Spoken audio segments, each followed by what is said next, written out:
दोस्तों, आपका अपना ऑफिशियल चैनल शुभम संस्कृतम पर आप सभी मित्रों को स्वागत एवं हार्दिक अभिनंदन है।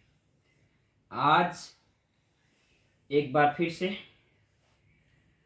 मैं एक नए वीडियो के साथ आपके सामने उपस्थित हुआ हूं और आप सभी जानते हैं कि आज बहुत ही हर्ष की बात है कि आज रिपब्लिक डे है। तो आप सभी देशवासियों को, आप सभी भारतवासियों को गणतंत्र दिवस की ढेर सारी शुभकामनाएं, हार्दिक बधाई। आप सभी जानते हैं कि हमारा देश आज़ाद 15 अगस्त 1947 को हुआ था, लेकिन हमें वास्तविक आज़ादी तो उस दिन मिली थी जिस दिन हमारा भारत में संविधान लागू हुआ था, अर्थात 26 जनवरी 1950 को हमारा संविधान लागू हुआ था और उसी दिन से गणतंत्र दिवस मनाया जा रहा है। और आज हम लोग 75वीं गणतंत्र दिवस मनाया। और आप सभी जानते हैं कि संविधान को बनाने में 2 वर्ष 11 माह 18 दिन लगा था और संविधान निर्माता के नाम से बाबा साहब भीमराव अम्बेडकर को जाना जाता है। तो एक बार फिर से पुनः आप सभी संपूर्ण देशवासियों को गणतंत्र दिवस की बहुत बहुत बधाई। चलिए, तो आज हम लोग एक न्यू पोएट्री सेक्शन की शुरुआत करते हैं जो हमारे मुल्क से ही जुड़ा हुआ। मैंने सोचा कि आज जब राष्ट्रीय पर्व है तो अपने राष्ट्र के बारे में ही क्यों नहीं पढ़ा जाए। और बहुत सारे बच्चे ने कहा था कि सर आप काव्य खंड पोएट्री सेक्शन का भी वीडियो अपलोड कीजिए। तो आज हम भारत माता कविता पढ़ेंगे जिसके रचनाकार सुमित्रा नंदन पंत जी हैं। उससे पहले सुमित्रा नंदन पंत जी के बारे में थोड़ा लेखक परिचय जानते हैं। सुमित्रा नंदन पंत जी का जन्म 1900 ईस्वी में अल्मोड़ा जिला के कौसानी गांव में हुआ था और एक उत्तराखंड में पड़ता है जिसे हम लोग उत्तरांचल के नाम से जानते थे। बहुत दुख के साथ मुझे सूचित करना पड़ रहा है कि पंत जी के जन्म के मात्र 6 घंटा ही बाद उनकी माता इस दुनिया को छोड़कर चली गई थी और उनके माता का नाम सरस्वती देवी था और उनके पिता का नाम गंगादत्त पंत था। और उनके पिताजी टी एस्टेट में अकाउंटेंट में जॉब करते थे। और 29 दिसंबर 1977 को पंत जी का देहांत हो गया था। बहुत सारी इनका काव्य संग्रह है। स्वर्ण किरण है, स्वर्ण धूलि है, चिदम्बरा है, ग्राम्या है। अगर आपसे पूछा जाएगा कि भारत माता नामक कविता किस कविता संग्रह से संकलित है तो ग्राम्या आपका सही जवाब होगा। तो चलिए हम प्रारंभ करते हैं। इन्हें चिदम्बरा के लिए ज्ञानपीठ पुरस्कार भी मिला है। ये बार बार पूछता है, इसे आप बिल्कुल ध्यान रखेंगे। तो हम आज इस कविता को देखिए, बहुत सारे लोगों को ये पता नहीं होता है कि किस कविता को कौन सा अलंकार के साथ पढ़ा जाना चाहिए। अगर इसे पढ़ेंगे तो आपको बहुत अच्छा लगेगा। तो चलिए जी, आप इसे सुने और आनंद के साथ इसे समझने का प्रयास करें।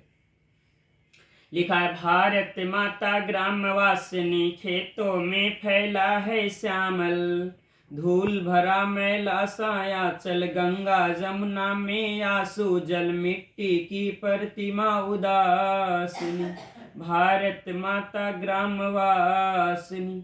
इसका मतलब हुआ दोस्तों, भारत माता गांव में निवास करती है। भारत माता जो है वो भारत के गांव में निवास करती है। ऐसा आपको अध्यापन के दौरान मैंने ऑफलाइन क्लास में भी बताया था आप सभी लोगों को कि मैक्स मूलर जो हैं वो भारत से हम क्या सीखे लिखे, उसमें भी कहा गया है कि भारत का वास्तविक इतिहास भारत के गांव में निवास करती है। और मतलब कि भारत माँ का जो आंचल है वो बिल्कुल गंदला हो चुका है, मटमैला हो चुका है। जब हम लोग गुलाम थे ब्रिटेन के हाथों, 200 से ज़्यादा वर्षों तक हम लोग गुलाम रहे, उसी समय कविता लिखे थे पंत जी ने। और उन्होंने चंद पंक्तियों के माध्यम से समझाना चाह रहा है कि भारत माता भारत के गाँव में निवास करती है। भारत माँ का जो आंचल है वो मटमैला हो गया है, गंदला हो गया है। और गंगा और यमुना नदी को भारत माँ का आंसू जल कहा गया है। चलिए, और मिट्टी की जो प्रतिमा है वो बिल्कुल उदास दिख रहा है, बिल्कुल एकदम उदासीन हो चुका है। दूसरे पैराग्राफ की तरफ बढ़ते हैं जी। लिखा है, दैन्य जड़ित अपलकनत चितवन यधरो में चिर नीरव रोदन, युग युग के तम विसनन मन, वह अपने घर में परवासनी। जब हम लोग बिल्कुल गुलाम थे तो गरीबताई इस तरह से थी, जकड़ी हुई जंजीर में हम लोग थे। भारत माँ अपना पलक नहीं झपक रही थी कि कब आज़ादी मिलेगी। और अधरों में, अधर मतलब होठ होता है जो बिल्कुल सटा हुआ था, और नीरव मतलब उनकी आंखों में आंसू दिख रही थी, रुदन दिख रही थी। बहुत काफी शोषण किया जाता था और भारत माँ अपने घर में रहने के बावजूद भी परवास जैसी महसूस कर रही थी।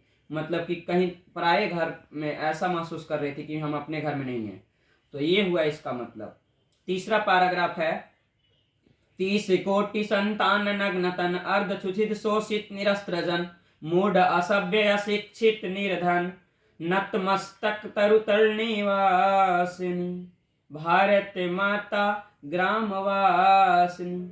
इसका मतलब हुआ दोस्तों, अगर आपको ये वीडियो अच्छा लग रहा है तो आप निश्चित रूप से लाइक करेंगे और अवश्य सब्सक्राइब करेंगे, ताकि आप ज़्यादा से ज़्यादा लोगों को शेयर करें, ताकि जो भी 10वीं वर्ग के बच्चे हैं वो इस लेक्चर को सुनकर लाभान्वित हो सके।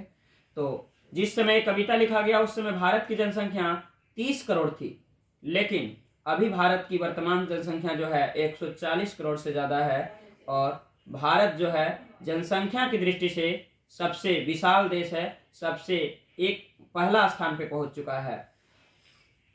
तो इसमें लिखा है कि 30 कोटि संतान नग्नतम। जिस समय कविता लिखी गई थी उस समय पंत जी बोल रहे हैं कि 30 कोटि, 30 करोड़ ऐसे संतान हैं जिसे पर्याप्त मात्रा में उनके शरीर पर वस्त्र नहीं है, आधा पेट खाकर वो रहते हैं, शोषित किए जा रहे हैं, निरस्त्र जन है, उनके पास कोई अस्त्र शस्त्र भी नहीं है, बिल्कुल मूढ़ है, मूर्ख माना जा रहा है, असभ्य है, सभ्यता नहीं सिखाई जा रही है, अशिक्षित है, अनएजुकेटेड है, निर्धन है, नतमस्तक तरुतल निवासिनी, बिल्कुल अपने सर को झुकाकर चलना पड़ रहा है उन्हें पढ़ने की स्वतंत्रता नहीं है, उन्हें ज्यादा मतलब किसी भी काम को करने की आजादी नहीं है, ऐसा कह रहे हैं पंत जी दोस्तों। आगे देखेंगे मित्रों, 4 नंबर पैराग्राफ लिखा है, स्वर्ण सस्य पर पद तल लुंठित, धरती सासय सनिमन कुंठित, क्रंदन कंपित अधर मौन अस्मित, राहु ग्रस इत श्रेंद्रुहासनी। दोस्तों, जिस भारत को सोने की चिड़िया कही जाती थी वो हम लोग गुलामी में रहकर जो हैं वो पैरों के नीचे रौंदे जा रहे हैं। भारत का माता का जो मतलब कि क्रंदन कंपित का मतलब हुआ, अगर किसी बच्चे को आप मारते हो, पीटते हो और बच्चा रोने लगता है तो फिर से आप उसे डराते हो, धमकाते हो कि अगर एक आवाज भी निकाल दिया आपने तो फिर आपको फिर से दोबारा से मार देंगे। तो बेचारा उसके पास कोई विकल्प नहीं रह जाता, वो कपस कपस कर रह जाता है, उसी को क्रंदन कंपित कहा गया है। मतलब भारत माता के पास कोई विकल्प नहीं था, ये मतलब चाहकर भी कुछ नहीं कर सकते थे हमारे भारत के जो पब्लिक है, जो नागरिक है। इसीलिए लिखा है क्रंदन कंपित, मतलब कि हम लोग इतना कुछ सहन करने के बावजूद भी हम लोग कपस कपस के रह जाते थे, जैसे कि राहु ग्रह से हम लोग ग्रसित है। अब आपको थोड़ा सा 1 मिनट समय लेंगे, राहु ग्रह के बारे में बता देते हैं। एक बार देवलोक में विष्णु भगवान अमृत का वितरण कर रहे थे, तो एक राक्षस ने देवता का रूप बनाकर, देवता का वेश बनाकर वहां पे शामिल हो गए और वो भी अमृत ग्रहण करने के लिए। लेकिन गलती से उन्हें किसी देवता ने पहचान लिया कि ये तो राक्षस है, और अगर ये अमृत पा लिया तो फिर ये तो क्या हो जाएगा, अमर हो जाएगा, फिर अनर्थ हो जाएगा। तो उन्होंने विष्णु भगवान की तरफ संकेत कर दिया। विष्णु भगवान को जब तक पता चला तब तक वो अमृत उनको दे चुके थे और वो अमृत पी चुका था, लेकिन फिर भी विष्णु भगवान ने अपने चक्र से उसी समय उनको वध कर दिया, जिससे उनका सर कटकर मतलब गिर गया। और मतलब यहाँ से ऊपर सर बोलते हैं सिर, और यहाँ से नीचे धड़। तो ये सिर तो जब तक वो अमृत पी चुका था, सिर जो ऊपर चला गया, जो कि अमर हो गया, वही राहु ग्रह कहलाया। और यहाँ से जो नीचे है वो धड़, वो केतु बन गया। तो केतु जमीन पर गिर गया और राहु जो था वो बिल्कुल अमर हो गया। जब आप किसी भी कार्य को शुरू करते हो और बार बार असफल हो जाते हो तो सब लोग बोलते हैं कि हम राहु से ग्रसित है, राहु ग्रह छेक लिया है, ऐसा माना जाता है, ऐसा हमारे पूर्वजों का मानना है। तो ये भी आपको समझ में आ गया। आगे देखते हैं। चिंतित भ्रिकुटी क्षिति तिम्रांकित, नमित नयन नभ वाष्पाच्छादित, आनंद श्री छाया शशि उपमित, ज्ञान मूढ़ गीता प्रकाशनी। मतलब हम लोग सब भारत के लोग जो हैं वो 30 करोड़ जनता बिल्कुल चिंतित है।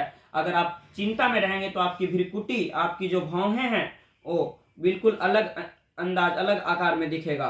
करा हम लोग इस अंधकार में जी रहे हैं, हालांकि हमारा भारत जो है वो ज्ञान का मतलब गीता की प्रकाशनी है, फिर भी हम लोग इतना कुछ होने के बावजूद भी इस गुलामी की जकड़ी हुई जंजीर में रह रहे हैं। और अंतिम पैराग्राफ है, ध्यान से सुनेंगे मित्रों।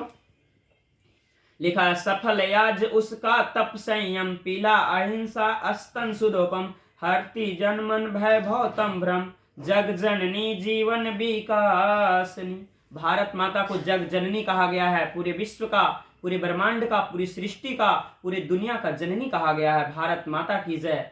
और आप जानते हैं ऐसा स्लोगन लगाया जाता है, तो मैं बता दूं कि आखिर हम लोग ने लास्ट मोमेंट में आजादी लेकर ही रहे और हम सभी स्वतंत्र हुए। आखिर हमारा देश विकास तो नहीं, लेकिन भारत एक विकसित देश है। विकसित देश नहीं कह सकते हैं अभी, लेकिन विकासशील जरूर कह सकते हैं। आखिर हमारा भारत के लोगों ने 15 अगस्त 1947 को इस आज़ादी को लेकर रहा और अंग्रेज को दूर भगाया। और इस प्रकार से ये चैप्टर आपका खत्म हो गया।